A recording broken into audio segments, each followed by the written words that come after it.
Drugs की addiction जो है वो अगरचे वैसे तो किसी भी एज ग्रुप में जो है वो आपको ड्रग्स की जो है वो आदत आपको नज़र आती है, मगर जो हमारी यूथ है वो सबसे ज़्यादा जो है ना इस पर इफ़ेक्टेड है। तो हमने ये एक फोर्स बनाई है campus security and substance abuse watch. उसका बेसिक कॉन्सेप्ट यही था कि हम तमाम जो साउथ डिस्ट्रिक्ट है उसके जितने भी स्कूल्स, कॉलेजेस और यूनिवर्सिटीज़ हैं जो प्रोलिफरेशन ऑफ ड्रग्स है within campuses, it's spread among students which could be off campus as well as on campus, उसको किसी तरह से कम किया जा सके। तो हम कोशिश कर रहे हैं कि ऐसी ऐप बनाएं कि जो कि स्कूलों कॉलेजों के गिर्द अगर तो ऐसे अफराद हैं जो कि उसको बहुत कसरत के साथ फ्रीक्वेंट करते हैं, ऐसे मशकूक अफराद, उनको हम डॉक्यूमेंट कर सकें, जैसे कि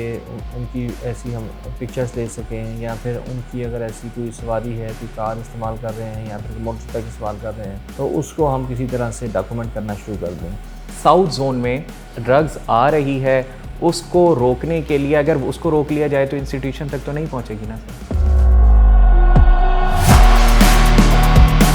नशा एक ऐसा लफ्ज़ है जैसे ही ज़बान पर आए तो उसकी बुराइयां और ख़राबियां आंखों के गिर्द घूमने लग जाती हैं, और इसकी लत में कोई मुब्तला हो तो वो अकेला शख्स नहीं बल्कि उसके साथ उससे मिलने वाले उनके लिए भी ख़तरे की अलामत बन जाता है। और ऐसा ही कुछ अरसे से देखा जा रहा है कि ये जो नशे के जो इस पूरे घिनौने जुर्म को अंजाम दे रहे हैं वो ख़ास तौर पर जो आपकी दर्जगाहें हैं उनको, उनके अंदर भी इसकी सलाहियत नज़र आ रही है, और 15 से 19 साल के जो तालिब इल्म हैं उनको टारगेट कर रहे हैं। और इसी को मद्देनज़र रखते हुए कराची के डिस्ट्रिक्ट साउथ में एक फोर्स डेवलप की गई है C2 SA के नाम से। उसी पर बात करेंगे आखिर ये किस तरह रोकथाम करेगी, एजुकेशनल इंस्टीट्यूट्स में इस घिनौने जुर्म को कैसे रोकेगी। हमारे साथ मौजूद हैं DIG साउथ असद रज़ा, उन्हीं से जानते हैं। सर ये बताइएगा C2 SA फोर्स है क्या आखिर? जी बेसिकली मैं आपको बताता चलूँ कि जैसे आपने ज़िक्र किया कि जो एडिक्शन है वो एक बहुत ही रियल चैलेंज है। ड्रग्स की एडिक्शन जो है वो अगरचे वैसे तो किसी भी एज ग्रुप में जो है वो आपको ड्रग्स की जो है वो आदत आपको नज़र आती है, मगर जो हमारी यूथ है वो सबसे ज़्यादा जो है ना इस पर इफ़ेक्टेड है। और उसके इफ़ेक्टेड होने की बड़ी वजह ये है कि जो यूथ है वो ऐसे माइंड्स होते हैं, ऐसे सॉफ्ट माइंड्स होते हैं, ऐसे उनकी जहन की जो पुख्तगी है वो ज़्यादा नहीं होती, तो इसलिए वो जल्द ही किसी आदत का और किसी ऐसी नशे की लत का शिकार हो जाते हैं। जैसे आपने बताया कि ये 15 से 21 साल की उम्र के जो अफराद हैं उनको इस मूज़ी जो आदत है या एडिक्शन है इससे बचाया जा सके। तो जो हमने ये एक फ़ोर्स बनाई है campus security and substance abuse watch, उसका बेसिक कॉन्सेप्ट यही था कि हम तमाम जो साउथ डिस्ट्रिक्ट है उसके जितने भी स्कूल्स, कॉलेजेस और यूनिवर्सिटीज़ हैं उनके प्रिंसिपल्स, उनके मैनेजमेंट के साथ एक दफ़ा मिले, और हमने ये कोशिश शुरू कर दी कि किस तरह से जो प्रोलिफरेशन ऑफ ड्रग्स है with in campuses it's spread among students which could be off campus as well as on campus, उसको किसी तरह से कम किया जा सके। अब जैसे आम जो कैंपेन्स होती हैं उसमें भी यही है कि हमारा तवज्जो जो है वो दो चीज़ों के ऊपर है। एक तो ये कि जो इसकी डिमांड है इसको रिड्यूस किया जा सके, डिमांड रिडक्शन, और दूसरा ये है कि जो इसकी सप्लाई है उसको चोक किया जा सके। अब अगर पहला फैक्टर देखें जो डिमांड रिडक्शन है, तो डिमांड रिडक्शन का आगाज़ जो है वो फिर ऐसी प्रिवेंटिव साइड के ऊपर आता है कि जैसे जो बच्चे हैं उनके अंदर अवेयरनेस क्रिएट की जाए, उनको सेंसिटाइज़ किया जाए, उनको इसके जो बुरे असरात हैं उससे आगाही दिलाई जा सके। और ना सिर्फ स्टूडेंट्स बल्कि बच्चों के पेरेंट्स हैं, उनके जो टीचर्स हैं, उनके जो फ्रेंड्स हैं, उनको भी इस चीज़ से आगाही दी जाए कि एडिक्शन जो है एक रियल चैलेंज है, और अगर ये एडिक्शन किसी भी इंसान को लग जाती है तो उस पर से निकलना, ये जैसे रीहैब जाना, ये बहुत बड़े जो है वो प्रॉब्लम का बाइस बन जाती है। ऐसे तमाम अवामिल जो हैं उसको हमने मद्देनज़र रखते हुए ये C2 SA जो है इसको बनाया। और C2 SA को बनाने का मकसद ये है कि हम चाहते थे कि जो एकेडमिक इंस्टीट्यूशन है उसकी इंडिपेंडेंस या उसकी जो एक खूबसूरती है उसको हम मुतासर ना करें, बल्कि हम अपना लॉ इन्फोर्समेंट का फुटप्रिंट एजुकेशनल इदारों के अंदर इस तरह से रखें कि वो ऐसे ऑफेंसिव ना किसी को दिखाई दे, या फिर उससे ऐसा ना हो कि बच्चों की जो इल्मी काबिलियतें जो हैं या उनकी जो इल्मी एक उड़ान है उसको किसी तरह से भी हम नुकसान पहुंचाएं या उसको हम किसी तरह से इम्पेक्ट करने की कोशिश करें। तो उसके लिए हमने ये किया कि एक डिफरेंट किस्म का कल्चर क्रिएट करने की ज़रूरत पैदा की है,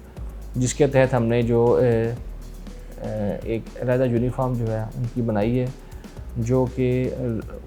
एक ऐसी फ़ोर्स है जिसमें ख़वातीन भी होंगी उसमें और मर्द भी होंगे, जो कि स्कूल्स, कॉलेजेस और यूनिवर्सिटीज़ के अंदर जो है ना सिर्फ सरप्राइज़ चेक करेंगे, बल्कि जो एजुकेशन इंस्टीट्यूशंस के करीबो जवार के अंदर अगर ऐसी कोई कैंटीन्स हैं या फिर ऐसे कोई जगह हैं जहाँ पर कियोस्क है, जैसे जॉइंट्स हैं जहाँ पर कि ना सिर्फ ग्रॉसरीज़ मिलती हैं या फिर वहाँ पर स्टेशनरी का सामान मिलता है, उनको हम भरपूर तरीके से चेक कर लेंगे, उसके ऊपर एक हम खास नज़र रखेंगे। हमने एजुकेशनल इंस्टीट्यूशन को भी कहा है कि ऐसी वो तमाम जगहों की निशानदेही करें जहाँ पर बच्चे जो हैं वो जाते हैं और वो जहाँ से उनको एहतमाल है कि वो ड्रग्स जो है उनका रिकोर्स वो करते हैं। अच्छा सर, जिस तरह आपने जिक्र किया C2SA के तमाम तरह मैकेनिज़्म के हवाले से कि ये क्या करेगी, किस तरह करेगी, ख़ास तौर पर हमने देखा जिस तरह आपने जिक्र किया है ऑनलाइन जो इस धंधे को चलाने के लिए ऑनलाइन एप्लीकेशंस का इस्तेमाल किया जाता है, ये जो फ़ोर्स होगी आपकी ये कितने एहलकारों पर मुश्तमिल होगी? और साथ ये भी बताइएगा इनके लिए भी कोई एप्लीकेशन या इस तरह का कोई आपने कोई गैजेट या दिया है जिससे ये कोई भी इस तरह का मशकूक हो तो उसका डेटाबेस को मेंटेन कर सकें? जी हाँ, हम कोशिश कर रहे हैं कि ऐसी ऐप बनाएं कि जो कि स्कूलों कॉलेजों के गिर्द अगर कोई ऐसे अफराद हैं जो कि उसको बहुत जो है कसरत के साथ फ्रीक्वेंट करते हैं, ऐसे मशकूक अफराद, उनको हम डॉक्यूमेंट कर सकें, उनका जो फेशियल इम्प्रेशंस हैं, जैसे कि उनकी ऐसी हम पिक्चर्स ले सकें, या फिर उनकी अगर ऐसी कोई सवारी है, कोई कार इस्तेमाल कर रहे हैं या फिर मोटरसाइकिल इस्तेमाल कर रहे हैं, तो उसको हम किसी तरह से डॉक्यूमेंट करना शुरू कर दें। क्योंकि हमें लगता यही है कि ये ऐसे तमाम अफराद हैं जो कि किसी भी बेस के अंदर, जैसे कि वो कोई फूड कार्ट जो है वो इसको इस्तेमाल कर रहा है या फिर वो ऐसा कोई डिलीवरी बॉय बना हुआ है, उसके तहत जो है वो स्कूल कॉलेजों के आसपास जो है वो घूमते रहते हैं,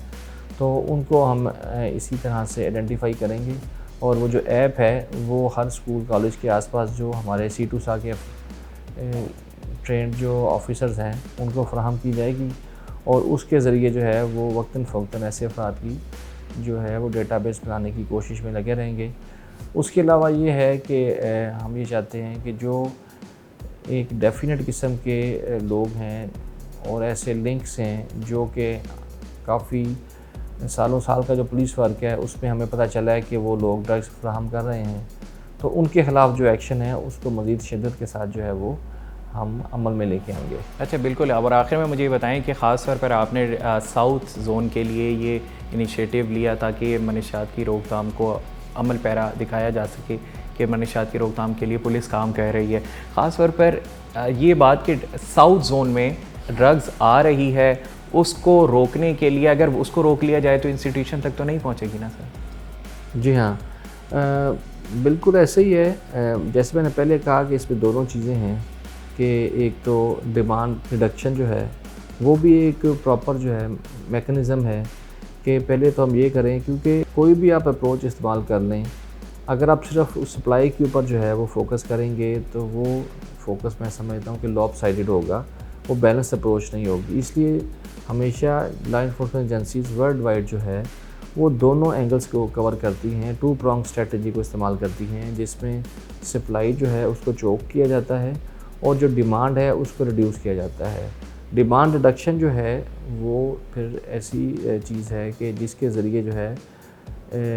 अगरचे शॉर्ट टर्म के ऊपर शायद आपको ऐसे रिज़ल्ट दिखाई ना दें, मगर लॉन्ग टर्म में आप जब तक इसको अप्रोच को अडॉप्ट नहीं करेंगे तो जो ड्रग मैनेस है वो ख़त्म नहीं हो सकेगी, क्योंकि सप्लाई साइड की लिमिटेशंस हैं। सप्लाई साइड जो है वो किसी भी तरह से 100% अचीवमेंट नहीं कर सकती। हमारे इंटरनेशनल बॉर्डर्स, प्रोविंशियल बॉर्डर्स जो हैं वो हमेशा कोई ना कोई किसी न किसी जिद्दत वाले तरीके से जो स्मगलर्स हैं या ड्रग पैडलर्स हैं उसको इस्तेमाल करते रहते हैं। और कई दफ़ा ये होता है कि जिस आप एंटिटी को या जिस लास्ट पर्सन को आप टारगेट कर रहे हैं, अगर वो उसको स्कूल के आसपास, कॉलेज के आसपास अगर ये ड्रग्स नहीं मिलती तो वो फिर ऐसी जगहों के ऊपर जाना शुरू कर देता है जो कि दूर अफ्तादा होंगे या जहाँ पर ड्रग पैडलर या वो जो ड्रग ख़रीदने वाला है वो किसी भी ख़ास मखसूस जगह के ऊपर, अनआइडेंटिफाइड जगह के ऊपर जाकर वो ये काम करेंगे। तो जिस तरह कहते हैं कि where there is a will there is a way, तो उस चीज़ को समझते हुए हमने दोनों चीज़ों को फोकस करते हैं कि डिमांड रिडक्शन को भी इफ़ेक्टिव किया जाए और उसके अलावा जो सप्लाई साइड है उसको जिस हद तक हम चोक कर सकते हैं वो चोक करें। चलिए, बहुत शुक्रिया। बिल्कुल ये बात दुरुस्त है कि एंड यूज़र जो भी मनशियात का आदी है या उसको इस्तेमाल करता है, अगर उस तक उसको सर्विलेंस में रखें और उसको रोकें तो यकीनी तौर पर जो सप्लाई है उस पर असर पड़ेगा। और ख़ास तौर पर जो डिस्ट्रिक्ट साउथ में, कराची में जो पुलिस ने इनिशिएटिव लिया है ये C2 SAF फोर्स का, यह मुतारिक नज़र आएगी ख़ास तौर पर साउथ जोन में, स्कूलों के बाहर और कोई भी मुश्तबा अफराद इस तरह के जो घिनौने जुर्म में पाए गए तो उनके ख़िलाफ़ कानूनी कार्रवाई की जाएगी।